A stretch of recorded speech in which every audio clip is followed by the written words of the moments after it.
saying this, they're saying that the millennials are going to be the richest generation, is because all the boomers are dying, and they're going to inherit all that wealth. Are they though?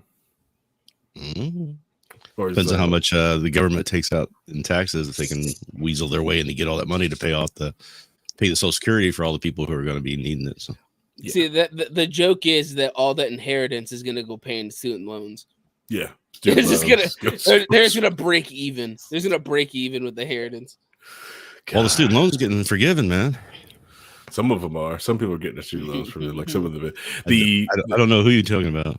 The worst thing about the student loans is this whole stupid care thing where like, well, based off your income, we will like, control your payments. I just go like, that's terrible. That's 10 times worse. Some of y'all need to pay these student loans. Here's the thing. Here's the thing about the student loans thing. We get into it, I guess.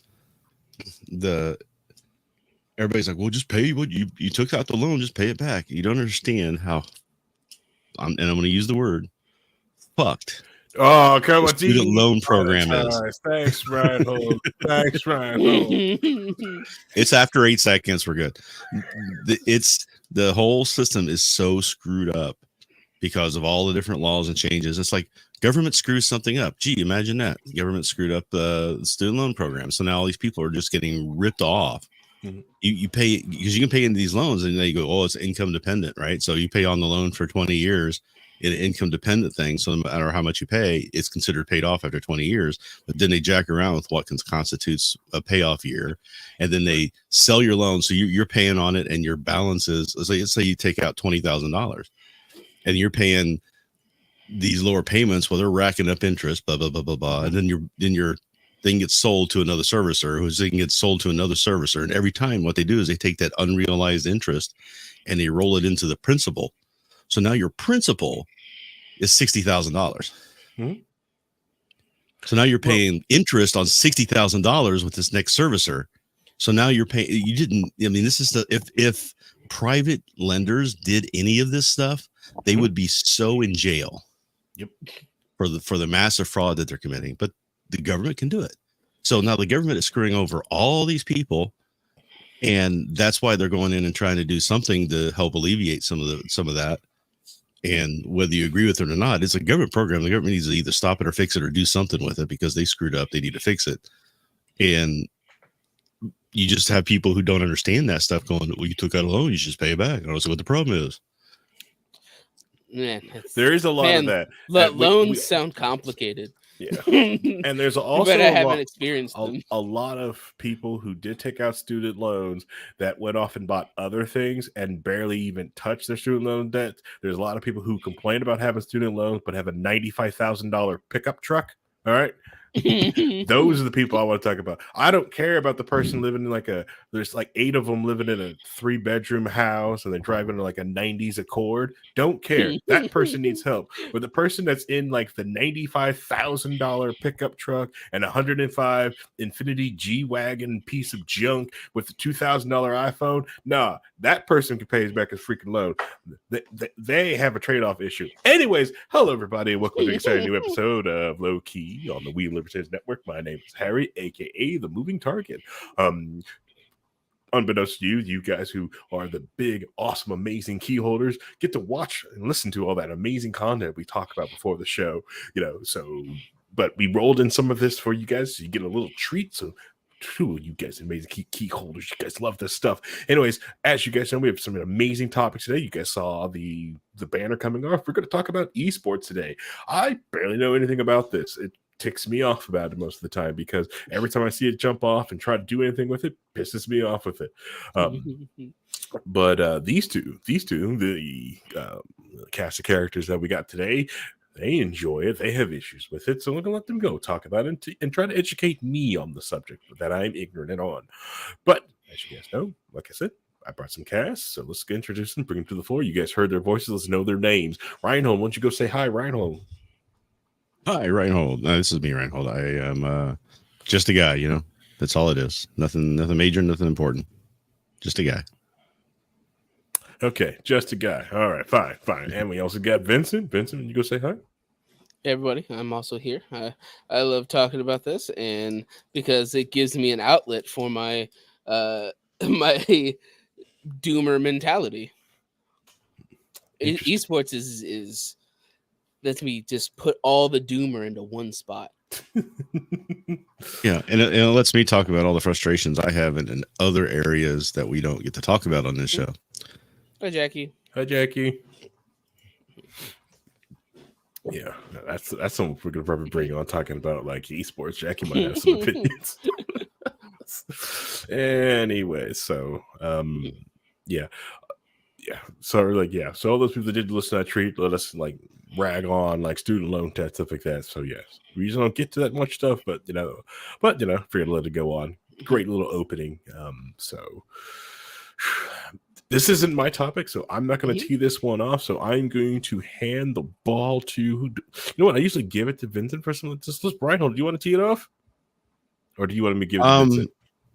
Well, I can tee it off by saying esports is a wonderful thing and everybody loves it, and it's a great outlet for people who love games to be able to just enjoy watching the best players and play the game that they love.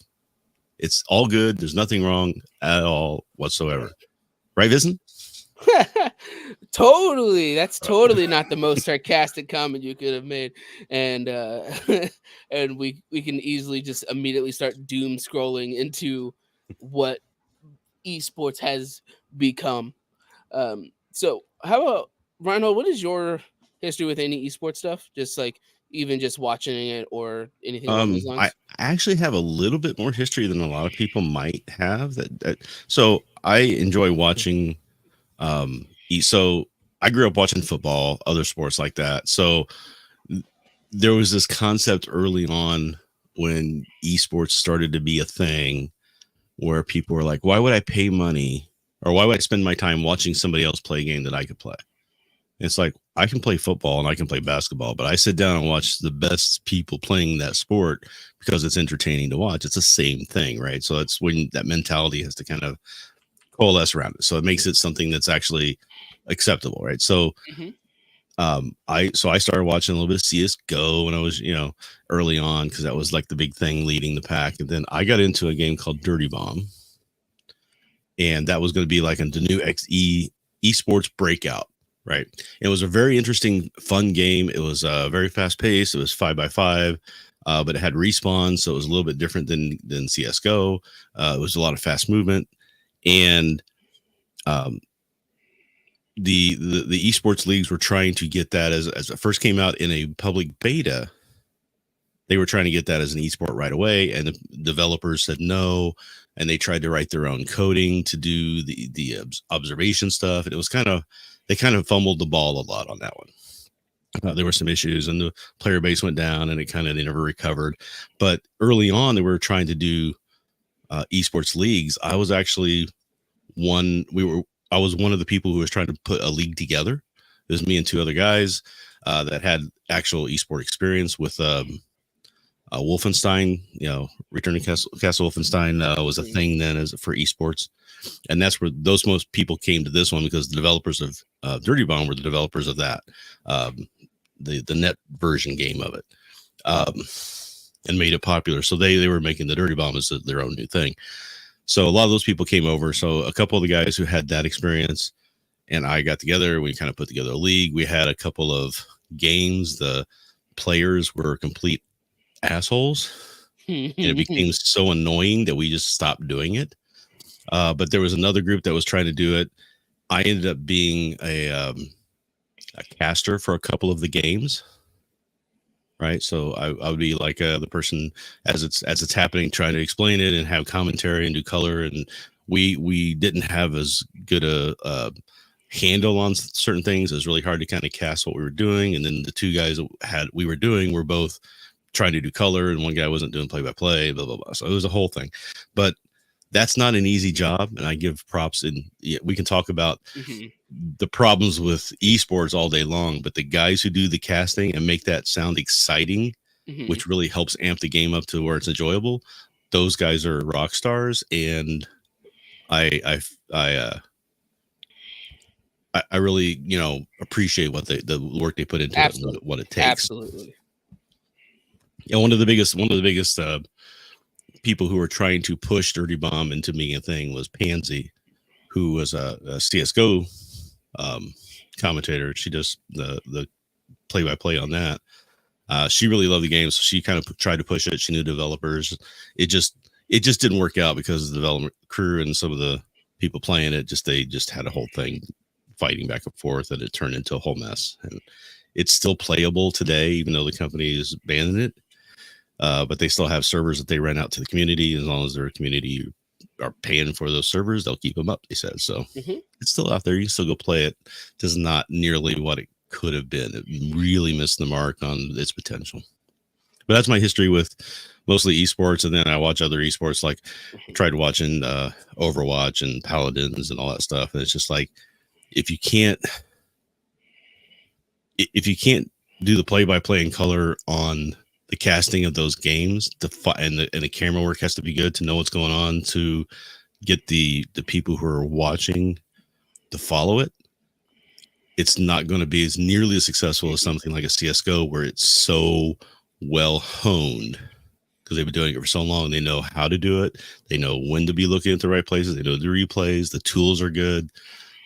That's what makes or breaks a game, in my opinion, on top of the other issues of personnel and quality of the game and everything else. That's fair. So for me, I was really getting into esports because in college I was really into playing League of Legends with friends, and we actually were watching it during season 2 of their World Championship, like the first official World Championship that everybody recognizes as the first real championship. And I've been watching it off and on throughout the years since then.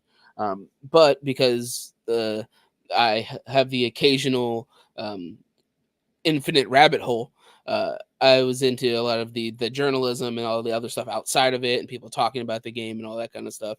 I've also occasionally watched some CS:GO and as well as the occasional Overwatch League before it died, but a lot of the other games that existed.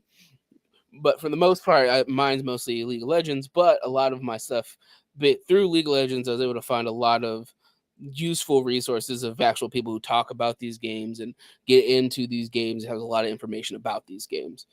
So I end up seeing what esports has kind of become at this point compared to what it used to be or what it could have been at a point. So for me, one of the things that the reason esports is at this position is, in my opinion, it's a term that was used by these group of journalists that I follow. They have their own YouTube channel that they created. So they've got a whole network called Last Free Nation, and they have a series called The Four Horsemen, where they have 3 journalists that have been around esports for a really long time talk about esports, and they coined the term esports winter. That last year was like when the bubble popped, and we've entered an esports winter. So these 3 journalists, Thorin, who is the esports historian, who's been in esports since Quake, like that was his game, but he's in CS:GO. He's been on broadcast and casting and all that stuff. There's Monte Cristo, who casted for Brood War and League of Legends and was at the beginning of Overwatch League, but has also ran a team, coached teams. He's been all over the map on what the actual behind the scenes stuff. And then Richard Lewis, somebody I talked about before, who's won multiple esports journalists of the year, who's played in Source, like CS Source professionally, but has also like hosted like Dream Hacks and CS:GO events and all that other things. But esports has hit what they call esports winter because a lot of the investment money has dried up. All of the people that bet really big on these esports have gotten burned. Because if you look at something like League of Legends, their LCS, the North American League, there were teams that had investment from the Golden State Warriors, the Milwaukee Bucks owned a team. the Houston Rockets owned a team. They put all this money and effort into this league that was year over year losing viewership all the way down. And a lot of these people that have put in a bunch of money have gotten burned, especially with stuff like Overwatch League, which we can get into Overwatch League because that in and of itself was such a massive disaster that probably poisoned the well for a lot of esports in general. But we've now hit this point where all of esports is Saudi money. Saudi Arabia is basically using esports to sports wash what they're doing.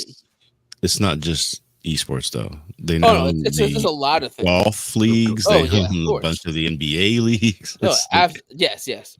But in esports, it is much more predominant because now Saudi Arabia owns ESIC, the biggest CSGO tournament, and the biggest CSGO league in general. Now that Overwatch League is canceled, Saudi Arabia bought the rights to run a Overwatch League.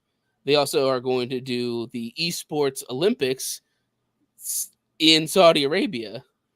And they have 25 teams that they've set aside that they're going to allow in to Saudi Arabia, and they're going to build places for them to live in Saudi Arabia and play these esports games in Saudi Arabia. Well, you understand too. It's Saudi Arabia now owns the entire golf business. So I mean, it's not. They're not limiting themselves. I'm just saying they know where to spend it. But here's the thing: is that could change. So the problem is that esports is that it's all funded by advertising and what you can do for advertising. So you want to get the eyeballs in the seats, watching the shows, showing up at the live, that sort of thing. And then there's a lot of product placement and a lot of advertising for that. That's how they make the money to pay off the teams, right? So how you structure that, you have to go by what's going on with the advertising. And the problem you have is that if you don't get to viewership, the advertising goes away. Plus, advertising lately has been going downhill for years, paying rates because they're trying to more focus where their money spend is to get the best return on it.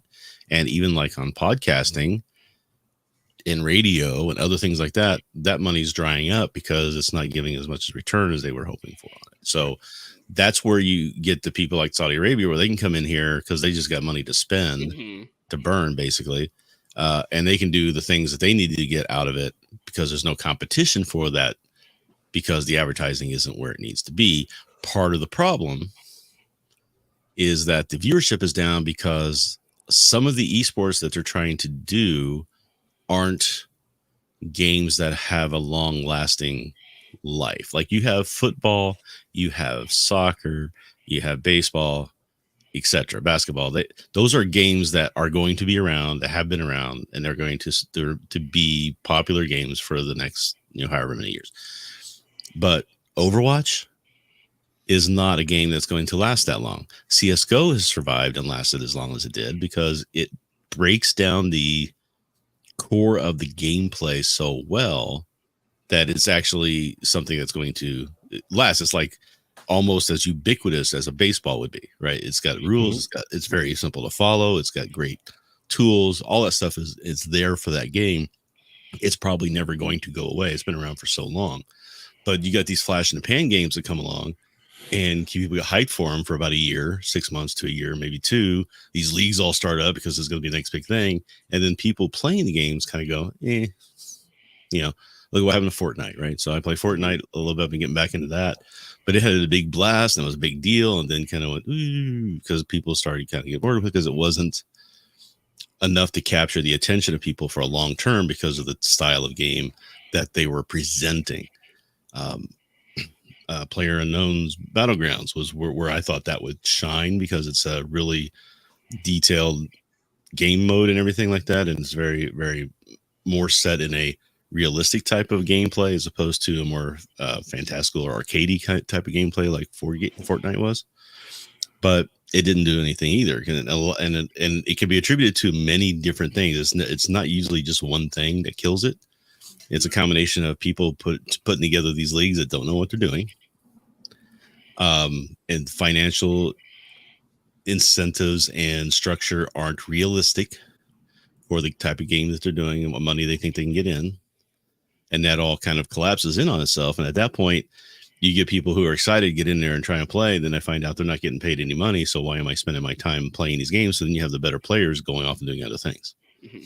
Now you have less quality gameplay, which nobody wants to watch less quality gameplay, right? So the only thing that's really I've seen that's successful right now in doing this is a CSGO, a Valorant, which is not as successful as it was when it first came out, but it's still chugging along because it's a kind of a similar gameplay style as CSGO, and maybe League's still around, and I know there's some TFT stuff and things like that are going, but who knows what's going to actually survive and last long as a game type, because gamers, we get bored with old game types, right? So Rhinehold, you actually have two different topics I want to talk there. So I want to jump with the first part of it. We talked about the advertisers. Well, you see, the biggest issue with esports isn't the advertisers, is that it's the fans, because the issue is that for esports, the esports fans don't like to spend money. They don't like to spend money on anything, so they're not going to spend that $100 on a jersey like you would for a lot of other things. They just don't spend the money. There was a perfect microcosm of it is in League of Legends. So the Korean League of Legends was originally run by a separate company called OGN. Mm-hmm. And how OGN ran their League of Legends was that on Twitch, there was a paywall that you could watch standard def as it's coming out on Twitch, or you can pay the money and have access to all the VODs and high def streaming. When Riot bought out OGN, bought them out to run League of Legends in Korea, the fans go, well, now that Riot can get rid of that stupid paying for things, why would I want to pay for it? They can just give me the games. Well, I don't want to pay for these games when I don't really care about them like that. I'm not going to spend my money to get a backlog of games when they can just give it to me for free. And a lot of the advertisers don't get return on investment for most of these leagues. And when they spend exorbitant amounts of money to have like Kit Kat is a sponsor for League of Legends, and then they're getting no return on investment from people buying Kit Kats, they're not going to put their money in it anymore. And I think that's more a case of the amount of viewership as opposed to the type of viewership, because I think there are people who do spend money, but there's not enough of it. Like, you make that up in volume on a football or a basketball or baseball, right? So you have so many people watching that enough people will succumb to that advertising that they'll make their money back. You don't have enough with the esports. You don't have that large base that can basically counter the people who watch for free. There's a lot of people who watch football, don't buy jerseys, don't do any of this stuff. They watch the Super Bowl to watch the ads because the ads are funny, but nobody actually remembers the ads or do anything. But they're not going to go buy stuff based off it. But there are people who will. There are enough people who will, because it's such a huge base, that they end up making the money off of it, where you don't get that with the esports. It's just not enough people watching that, because it's not as, I hate to say the word ubiquitous because I use it too much, but it's like you turn on Sunday, you watch, there's football on TV, everybody was watching it, and that's how it got built. Where do you go to watch esports? You have to go to Twitch. Which means you have to be a gamer, or you have to be somebody who's into gaming to begin with, or who's willing to sit down and do that. And it's a smaller base. It's not just in your face and in your home automatically for you. Well, yes and no, because it's on Twitch, but it's also a lot of it's also on YouTube as well, so it's right in front of your face if you really want it. But it's a similar thing too. That's different. Is that the from what I understand, less than 1% of the people who watch esports buy esports products. They don't buy jerseys. They don't buy merch. They don't do any of that. They don't care about that part. They just want to watch the game. Kit Kat, though, or that sort of thing. Exactly. They don't buy any of the advertiser things either. what's the percentage for like a football? I don't think I think it's probably a similar percentage, but it's enough volume. And there was talk about putting some of these esports games, instead of having it just on Twitch, they would put them on ESPN. Now, if you put something like that, yeah, if you put it on ESPN, well, I think they did it wrong. They did it the wrong time with the wrong kind of way they did it. But that's part of the issue, right? So I think that if it was a game that was, because you remember football didn't start out that way either. Nobody watched football to begin with. It was just like on a Saturday afternoon or something. Nobody was paying attention to it. It's filled time, and then people started catching it and seeing it and getting more and more involved. They don't give it enough time on ESPN because they expect an immediate return, so it never gains any traction. That's what I have with a lot of these like newer sport leagues, is they try to be where the NBA, the NFL is at now, and not to look at the years of work of nobody watching their stuff, nobody's paying attention, but they want that money. There's a lot of issue that WNBA has. It's like you guys have a lot of benefits that the early NBA did not have. You need to generate your fans. And that's another thing with a lot of the esports teams. Is like you have to pool your fan bases, and you're going to have decades of loss just to get people used to coming to watching something like that. And remember when I was growing up back in my day, because I have to do this right.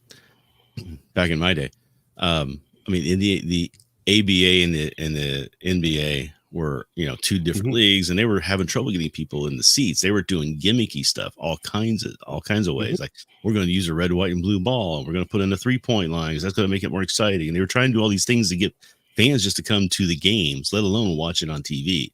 They didn't have any kind of national media presence, and it was just through sheer will of just existing and making it go by. The people who were playing back then, the players hardly made anything, right? So now you've got players who are expecting that esports CSGO money when they play these games, and they're not getting it, and they're like, that's not how it works. You have to build up to that, and the people who strike out first in those leagues are likely going to be well remembered later on. Like the old Fnatic teams and stuff like that. They'll be remembered, but they're not going to make a ton of money. It's going to be the people come later that they're going to be building that for, if they wanted to really build this from the ground up and do it right. But nobody wants to do that. They want the quick hit. They want the easy bang. They think they can just ride the coattails of what's hot and make some money and get out. And that's not how it works. Another reason like the merch thing is really hard for a lot of esports. Again, I'm going to use League of Legends as an example. There are probably 3 teams in the entire world that has a franchise player that stayed on their team for their entire career. They constantly switch. Fans are not fans of teams, they're fans of players. And if you look at something like the Korean League, which is LCK now, there is Faker, who has been around since season 3, and he's been on SKT/T1 for his entire career, and people are T1 fans because Faker's on the team. All the other teams in Korea, in the LCK, did not turn a profit. The only team that did was SK, because they won Worlds. SKT won, and they're also backed by a massive telecommunications company in Korea. So all the other organizations just lost. They did not make a profit, to the point where now they're trying to enforce a hard or a soft salary cap which is basically, if you're a rookie, we get to pay you the least amount of money as long as possible, kind of like the NFL does with the rookie contracts. Yeah, you can compare that to what the baseball does, and you have people, it's buying, and you get the soccer, which is like buying contracts, right? So you go play for a league, then you get bought out by another league, that sort of thing. So the players move around a lot there too. It's really hard to buy into a team like that, right? So there are people who, because they're not located, like Manchester United is located in a place, so the people who live there, or the Colts live in a place, so the people who live there gravitate to those teams. You don't have that with esports, because you have maybe North America against Europe, against South America, against Asia or whatever, Asia Pacific, and then you have those types of rivalries, and people, and you root for those teams maybe, but it's not nearly as fanatic as that. Bringing up the name Fnatic, of course, was you bring that up, Rhinehold. That's gonna lead perfectly into the Overwatch League and that whole disaster. Because if you don't know, the Overwatch League, one of the things that they were doing is that they purposely made teams in states and cities, so that way people would have a local team to support, and they were going to have homesteads, and people were going to they were betting that fans were going to come to the stadium and watch them play, and like the stadiums are always half full.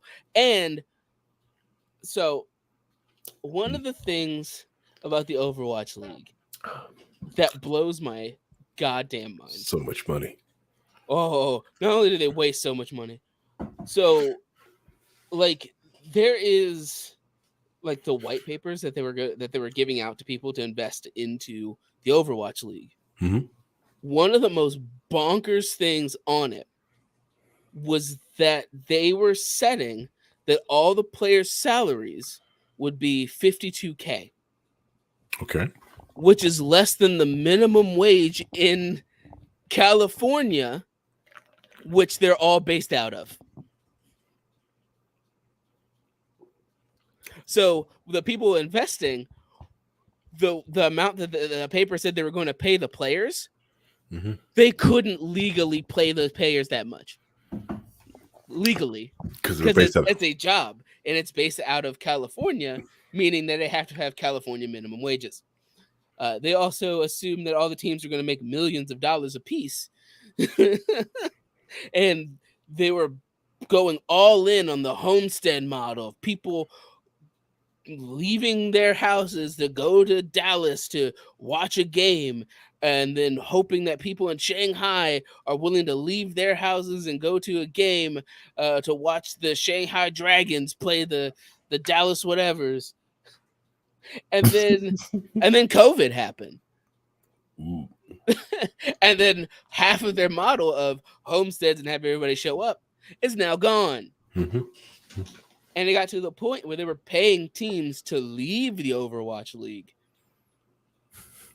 They were paying them money to leave. Please leave. Yes.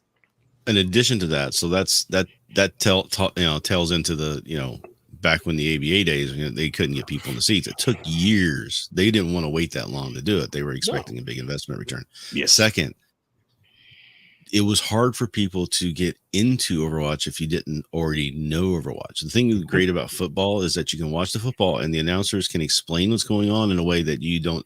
If you don't initially understand the game, you can kind of get a little bit of, they're doing this and they're trying to move the ball. Okay, I get that. They're trying to move this. Okay, I get that. And then you learn more as you do it. And then you get to the point where you actually understand the game.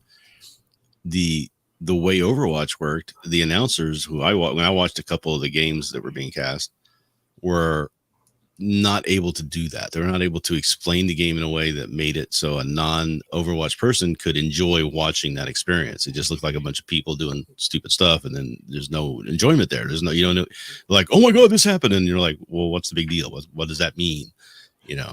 That's one of the biggest issues with Overwatch is this readability. Yeah. As a viewer, that game is terrible to watch. That's such a terrible game to watch because there's so much stupid shit happening all at once. Like, what is happening? I don't know. Like, what is this fucking blue beam through the middle of the screen? Yeah. There are people who like playing those games because there's a lot of color and action. It's like the Fortnite where it's just a lot of stuff going on and stuff on the screen, but observing that becomes a bit of a different challenge, right? And trying to watch that and go, I don't understand what's going on. So there are games with that problem. That's why I think I always go back to kind of like an Overwatch or a Valorant where it's such a simple thing that you can actually get people to kind of get into easily. There's a lot more nuance and stuff you have to learn and go on to become good at it, but you can still have a good understanding as a newbie watching the game. So one of the game we play is Paladins, and I really feel that there's one thing that these types of Paladins Overwatch could probably need is some of the stats that you get from a lot of the EA sports games. I'm going to give EA some credit. Is that the ability to like go through the game and find out where things happened? Like, yes, you may have got 50 tackles, but it happened over there. And that's the one thing that you miss out from an Overwatch or a Paladins is like you'll get some people like, well, I did 300,000 points of damage. So what? Most of it was negated by either being heal, self-heal, and it was happened far away from the combat and from the action of pushing the cart, and no one gives a crap. The person with 0 kills, 50 deaths, 30 assists did us a lot better because they moved the freaking cart and got us the W. Right now, explain to somebody who was only watched CS:GO that all right. So the point isn't to kill people; it's to get on this cart, this zone, and hold this zone, and all these flashing lights are happening. And then after you capture the zone, you push a cart, right? And you have to push the cart. You'd be in the that is borderline impossible to explain to somebody who hasn't played the game. Exactly. Yeah. I don't think it's that much possible if you have the right announcers. If you have the right people who are announcing the game in a way that they understand the people watching it may not know what's going on without seeming so pedestrian that the people who do know what's going on and get kind of bored and tune it out, right? Correct. So, and with the when you see a fight, much practice. Yeah. Mm-hmm. When you see a fight going on the side, you can go and point it out and say, look, they're having this great fight over here. The problem is it's not helping their team. They're not moving the cart. And then you can get people into that by doing it the right way. It's I think the announcing in those cases and the spectator controls, which have to be good, and CSGO has nailed. Whereas a lot of people didn't. Dirty Bomb did not have good observation tools. It was a clunky thing to try to do, and it was unfortunate because I think he could have got really a lot out of that game. Right. I mean, but it's also like when I say something like Overwatch, it's hard to explain to somebody who's never watched Overwatch before that this character is going to drop down, do a massive AoE thing, die, and this other character is going to show up and bring them back to life with no issues because that's what her ability is, right? And you have to explain all that in 30 seconds, right? While there are 8 other characters interacting on the screen. Correct. Well, you get a little bit of that with Valorant, right? So Valorant is CS:GO with characters, where characters have abilities, right? So it's kind of taken that base model and expanded on it with the stuff that's going on in the Overwatch and the Paladin and things like that, and the Dirty Bomb. So you have these characters, but they do a good job in the announcing to say, okay, Sky's coming out. She's got this thing that she's going to do, or she's pulling up this a special ability she has. This is what's going to happen, and why it's important here to do that. You know, they do some of that explaining in a way that you go, oh, I see what that character does. That's pretty cool. Right, but it's still simplistic enough for if you watch the shooter game before, it's like, oh, that thing's basically a smoke grenade. Your brain can just go, oh, that's what that is. Yeah. That's what that. But then you go to Overwatch, but it's like, all right, so that character died, but now they're back. But I thought that they died, though death doesn't matter. Then why do I care if they're fighting all the time? It's the respawn thing is important too, because when I was casting Dirty Bomb, we had the respawn thing, and it's like you had to be understanding of the respawn timer. And that's something you had to tell people about in watching it because they were used to CS:GO, where you could say, okay, at 25 seconds, everybody's going to come back up. If you're 5 seconds from that timer, you can push harder because if you get killed, you know you're coming back sooner. If you get yourself killed right after the timer hits, you're out of the game for a period of time where you're not helping your team. That hurts the team. So you have to be very aware of that timer. And that's something a good caster could say, you know, can point to a lot, and people will start to understand that process. Right, but most of those people have to come from games. Most of them to come from a game that already has death timers, so they have to come from a Dota or a League that already have a built-in mechanic of if this person dies, they're off the map for this amount of time. But those games are also much more slower paced, and even if somebody just randomly dies and there's a big fight somewhere else, it's still flashy enough for you to know what's going on without it being able to be as bogged down as some of the other things. A lot of times it's just like this person's auto attacking this person over and over again, and then they died, and now they get to do this attack over here. Compared into this is a first-person shooter, and it's much more precise, and then you also have to explain the goofiness of a respawn on top of it. But that's a whole other thing. But then that's why a lot of those things. I'm just saying, Yeah, the leagues didn't focus on getting that stuff out there to do that good explanation when they should have. Like, I know with Dirty Bomb it was harder because we were just a volunteer group trying to do it. We weren't an actual professional organization trying to make money and had a bunch of money behind us. Good people. We were just doing what we could do. And looking back on it, I've learned a lot that I could do a much better job casting that game and in a way that people would understand it right off the bat. But there's no point now because it died. So, but that's the real key is making sure that and I think that people underestimate that, especially even in football and NBA. You have to have good play-by-play guys and color guys who can explain what's going on and why what happened is important or why it's why it's such a big deal when it may just appear to be a simple little play. Yeah. Right. It's like, oh, you don't see this is what's happened here and this is going to be this. And just to give an example is Tony Romo, who I wasn't so much a big fan of him as a quarterback, but when he got into the color box, he started saying, okay, here's what the quarterback is thinking and here's what he's seeing. And this is why he's going to choose to do this. And he would predict what's going to happen based off of the lineups and things that the quarterback was supposed to be going through because he had that understanding. And it was so enlightening because a lot of the color guys can't really do it that well. They do a good job, but that was so well done that I started to understand more about it. It's not, there was more to it than I thought was going on in some of those cases. I agree. It was refreshing. I agree. But the thing is that these games have to be good enough on their own where even if you're seeing it without the casters, you're interested. When you have a game like CS2 now, if somebody gets shot and they die, you know what happened. They got shot, they died, they peeked wrong, they died. Or this person heard them and they died. But if you have the people who want to be invested in learning the strategy and knowing what's going on, they'll listen to the casters and that will enhance their performance. But if somebody just wants to go watch a football game and watch dude get hit while holding ball, they can watch that.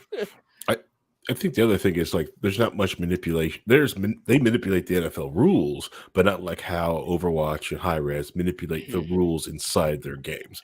A lot of those games, especially because you don't get much manipulation with CS, but during the season, like you can have your entire move set for a character because it's completely changed. So it's kind of really hard to have commentary for a character or practice doing something when you understand that, hey, you've got to be hot and fresh on all the patch notes because, last season that thing could do this, but like, hey, they put updates on Tuesday. That thing don't work that way anymore. They do that a lot, and the only way to balance that out is that they have to play on patches. Like for League of Legends in particular, I think the Korean and Chinese league are like 2 patches behind where they are on the live server because that's where they were at before the patch came out. Yep. Yeah, and it was like that for the Paladins Pro League. They were like several patches behind, which is the game changed drastically from the Pro League in which you could like pick up and play. It was just like these are now 2 different games. The delta is getting large on these things because they keep changing things in the back end, like for balancing. So, when are we going to add in the new character that everyone wants to? When is that? Right. This new character is so overpowered we can't bring him into the league yet. We got to wait a couple iterations before we can do that. But that's. I was going to say something about sports now that I can't remember. Yeah, and then like some people will watch the Pro League and go like, "Hey, this character's really good. Go play the characters." Like, what do you mean it doesn't work that way? Oh no, we got rid of that. I can't do that anymore. Oh, absolutely no. That's broken. Why would we let that stay? No, that happens a lot. Esports is such a weird place in general because there's also a lot of fracturing in esports that with this esports World Cup that as an idea I get it, but the way it's going to be run is sketchy as best. But there's so much how many fighting games have an esports to them? How many fighting games have tournaments that they stream online every week? And how many fighting games are out there right now that are competing for eye space?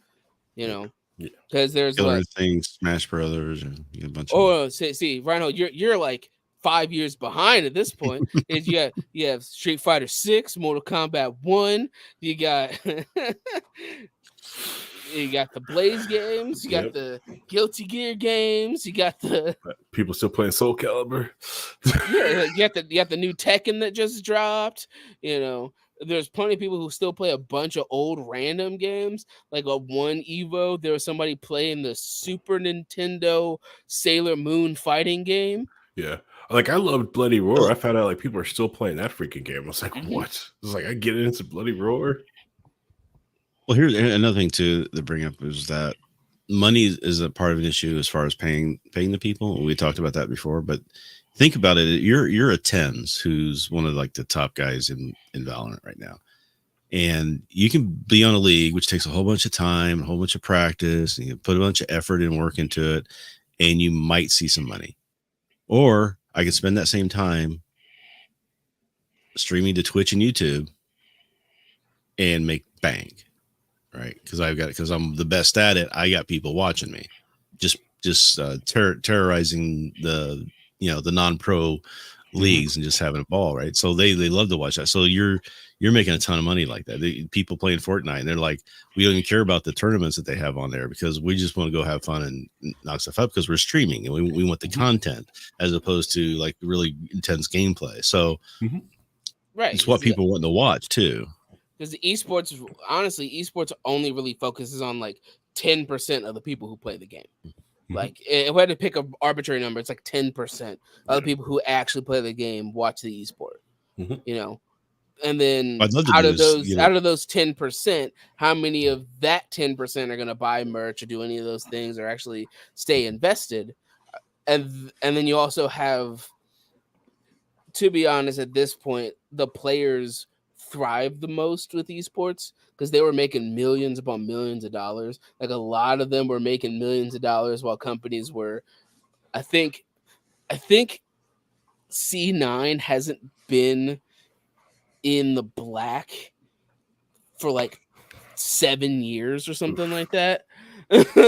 Just bleeding money. Yeah, exactly. Like they have, and they had teams in CS, Rainbow Six Siege, League, fighting games, like any fighting game they get their hands on, and they were still bleeding money.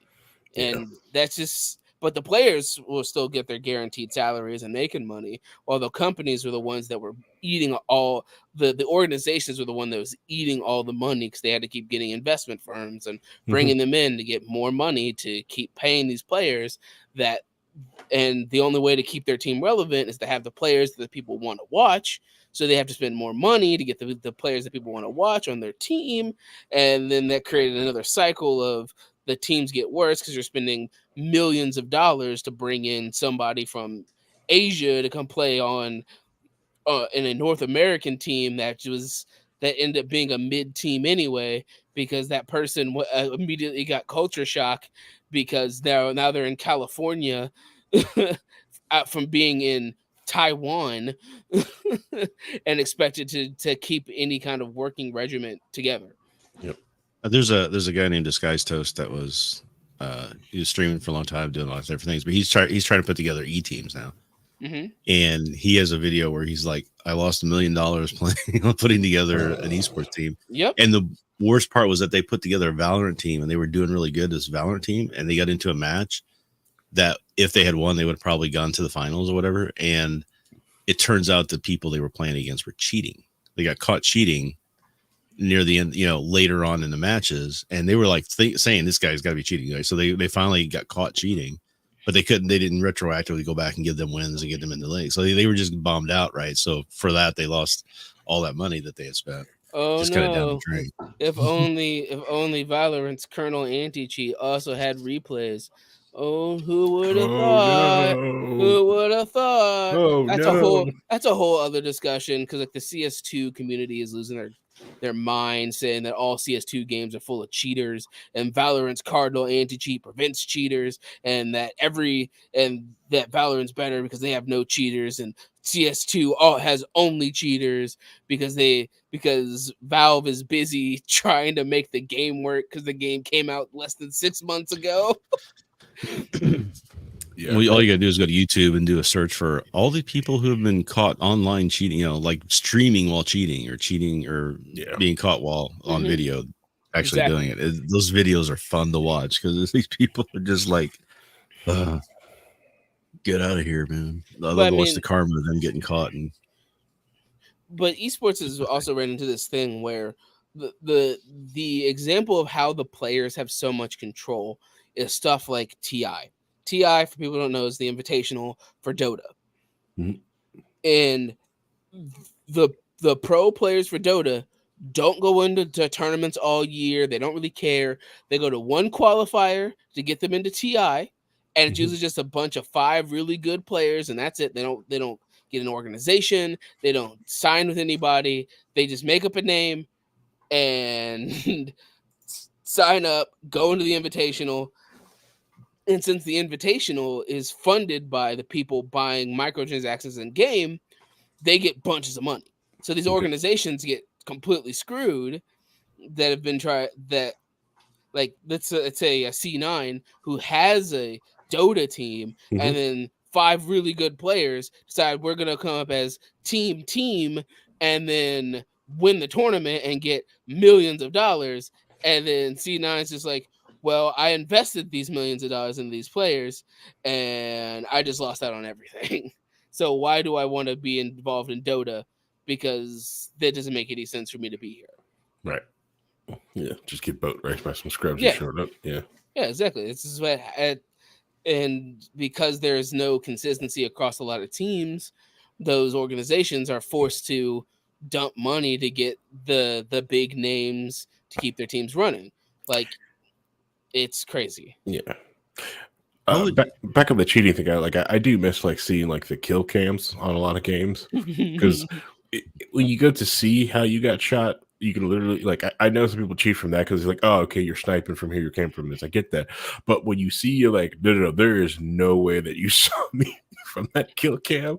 Yeah, to me, it always warms my heart. That person clearly cheated, and I've got it here in 4K. One thing I do like about the Fortnite that I'm playing lately is that they do have replays, so you can go back and watch all your matches and stuff. Yep. So when I got my 14 kill win yesterday, I was able to go back and watch all of them. It was really cool. That only works if people don't purposely take things out of context. There's a bunch of clips that are posted of people cheating in CS:GO or at CS2, and they muted it. But if you actually didn't mute it, you can hear they heard the footsteps of where they were going to be at, and it's like, oh, they're there, and killed them. Right. Yeah. Yeah. But if you can hear, that's someone cheating. Yeah. Well, coping, try to make it look like they were cheating. It's like, no, you were running. What are you saying, Rhinehold? I was gonna say, how would you feel about me trying to reach out to a couple people who I know who have run teams and see if we can get them on to talk to them? I mean, if you want to, that's fine. Like a Hiko or Disguised Toast or one of those guys. Yeah. Potentially, yeah. But there's a lot of that's the issue, is that it really feels like esports at this moment in time is dumping money into a void. Unless you're a player who's getting benefits from it, you're dumping money into a void. Yeah. The monetization really isn't there for a lot of games. For the Valorant is the first league that's even tried to be team friendly, where all the teams that are in the Valorant league, Riot is paying them to be in the league instead of the other way around, which is almost every other league that exists. And they are adding in skins for every team for Valorant into Valorant.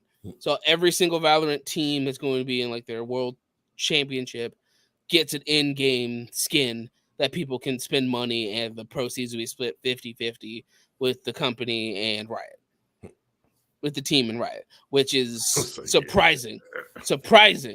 But it's also going to be hilarious when it turns out that, oh no, this team isn't popular and people bought 100 of them, and now this organization is broke.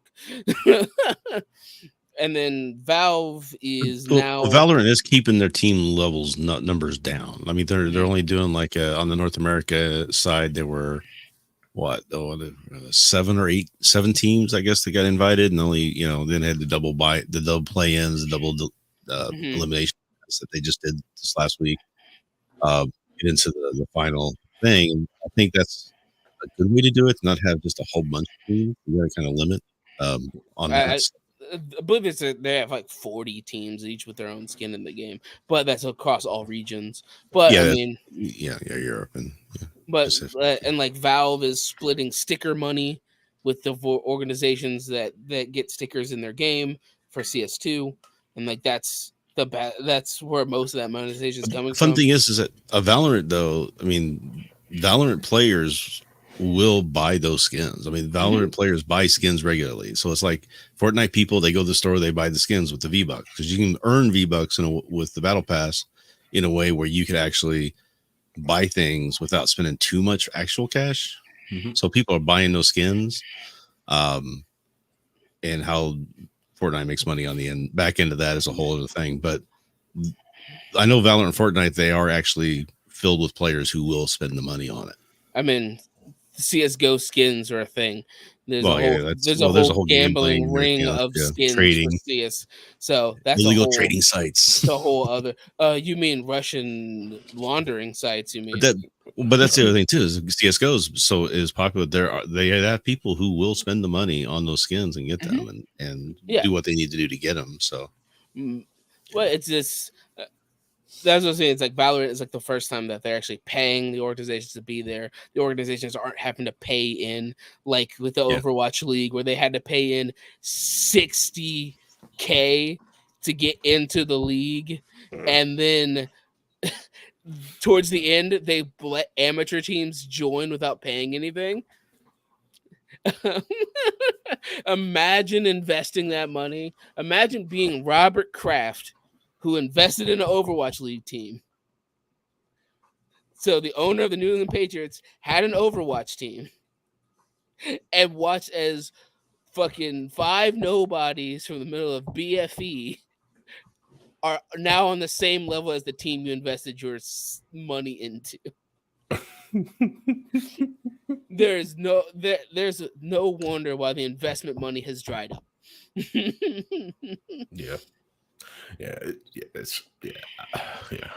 I think the other thing is what we've noticed is especially a lot of the other shops out there that they were also told the truth about what they're investing in. Is it quite frankly, could they make their money back? But like we said earlier, like it's going to take decades of loss. Your company's going to be around for 100 years, so you lost money for 30, but the next 70 years after that of building these league up and building this franchise up, for 70 years you'll make a great profit, but for 30 of these 100 years it's going to suck ass. Right. I mean, the NBA went from a point that was like they were scraping by. There were a lot of them losing money to going bankrupt. Everybody was really profitable to, oh my God, there's just God tier money in here. And what the heck is going on? Yeah. I mean, look at the NFL. Like the Jacksonville Jaguars joined in the early 2000s. And they had enough money for the son of the owner to start his own wrestling organization. It's like, no, that's fine. Yeah, fuck it. But God. There's probably kids out there that the Jaguars have always been a part of the NFL. Same with the Houston Texans. They've always been a part of that. They've always been part of football. Same with the Baltimore Ravens. Oh, sorry, I shouldn't bring that. Cleveland Brown. No, Indianapolis. Okay. No, there was a TV show, but it was a great TV show, kind of based off of this too, a little bit about this, called Basketball.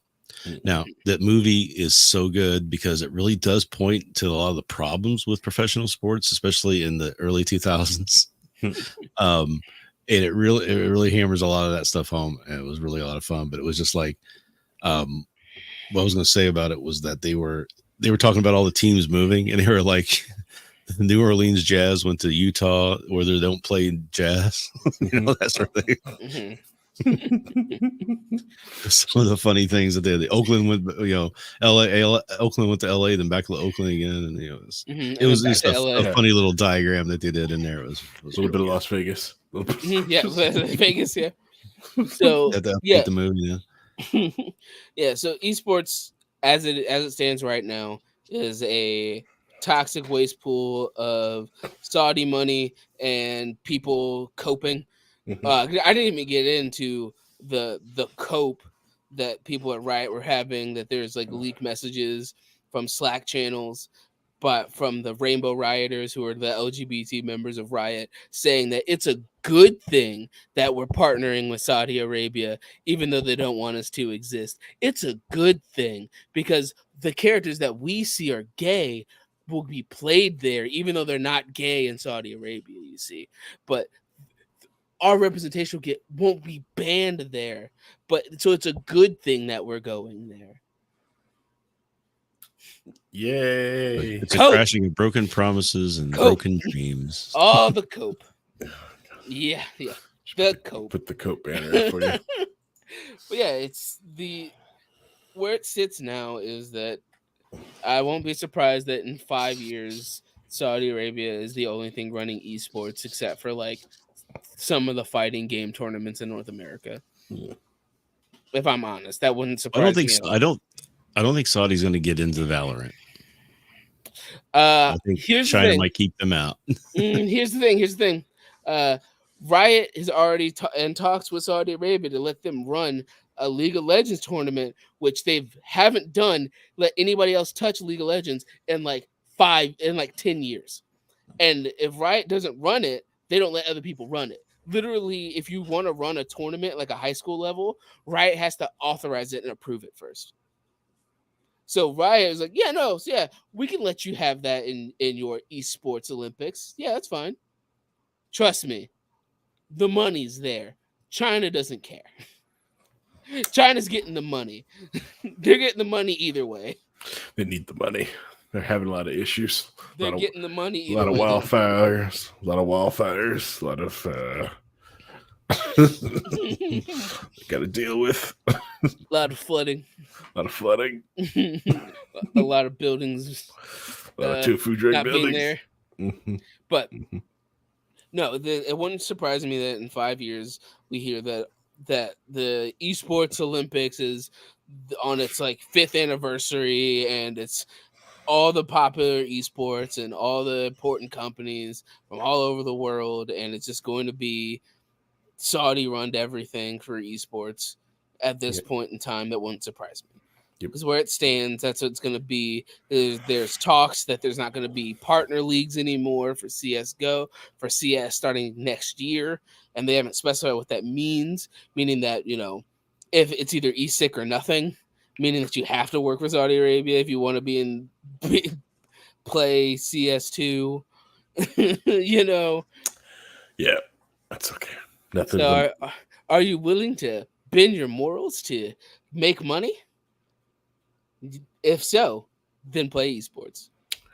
Well, luckily I'm a man, so I'm fine with going Saudi. Oh, no.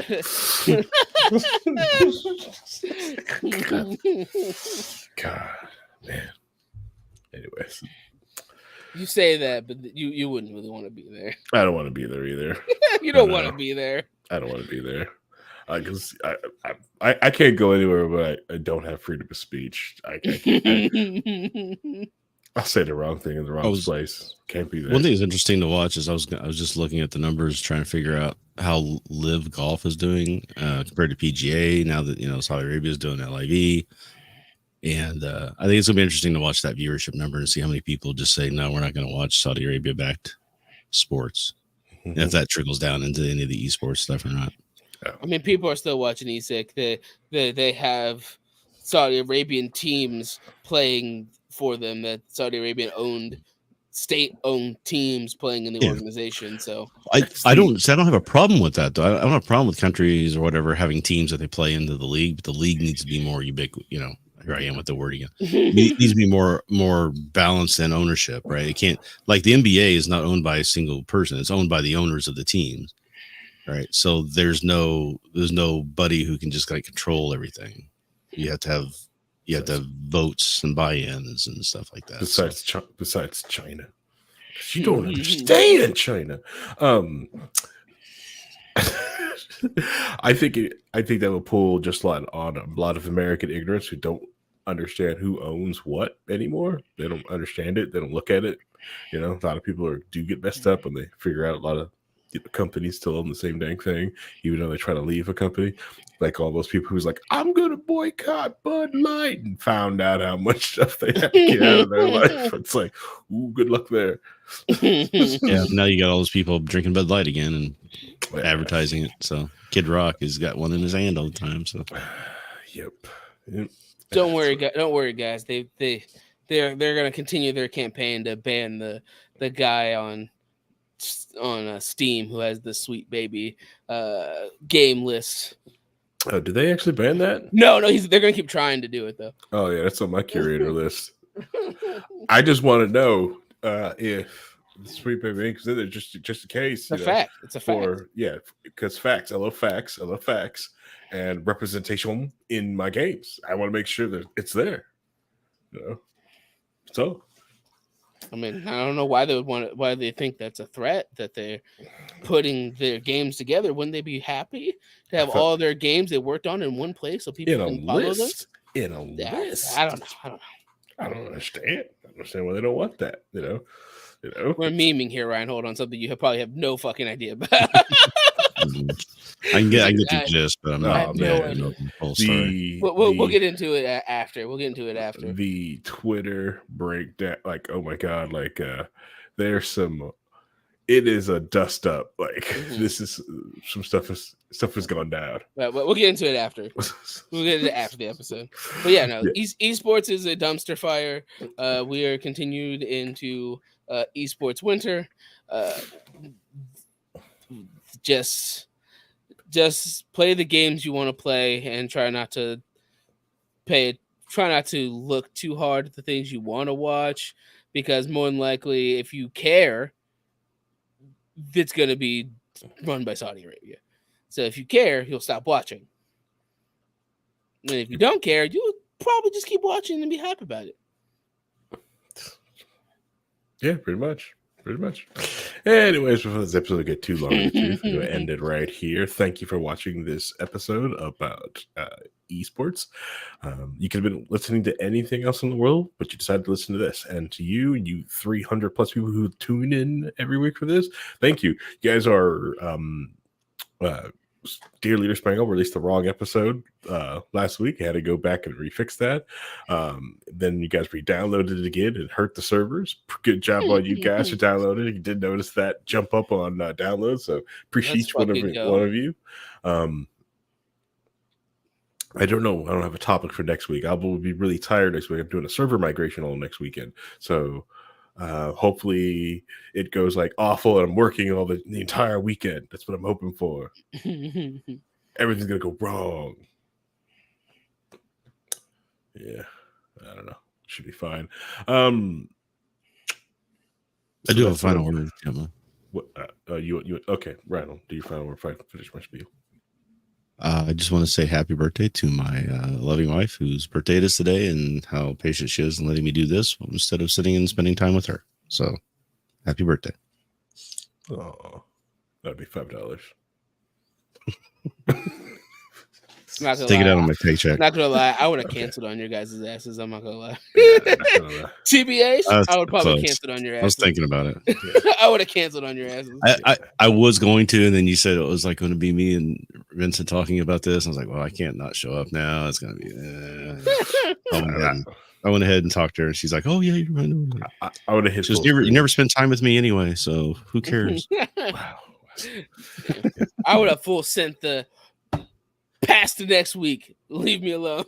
I know. Yeah, we can just do this. Yeah. Jackie goes, happy B-Day, Mrs. Rhinehold. Yeah.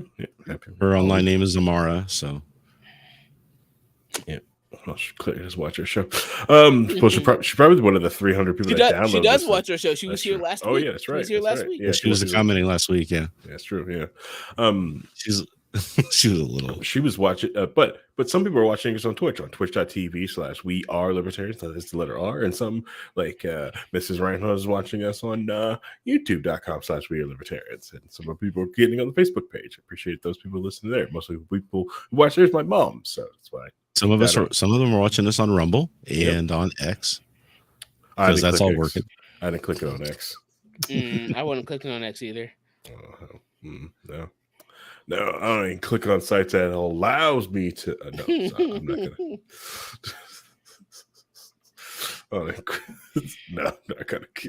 That was a bad joke. Stop there. Stop there. I'm not gonna say that joke. Anyways, thank you all for tuning in. You guys made it this far in the episode. You're a true key holder, and I appreciate each and every one of you. And I will see you guys all next week. Oh, by the way, this episode is recorded live at 9 p.m. Eastern time on Monday nights. Come hang out with us live. I do appreciate you guys who download this, but how much you can hang out with us? It's fun. We're fun. But, I understand. We're on a podcast network in case it's the podcast space. I get it. I understand it. I still listen to podcasts. I don't listen to Spangle Live either. All right. So see you guys next week. Say bye, everybody. Bye, guys.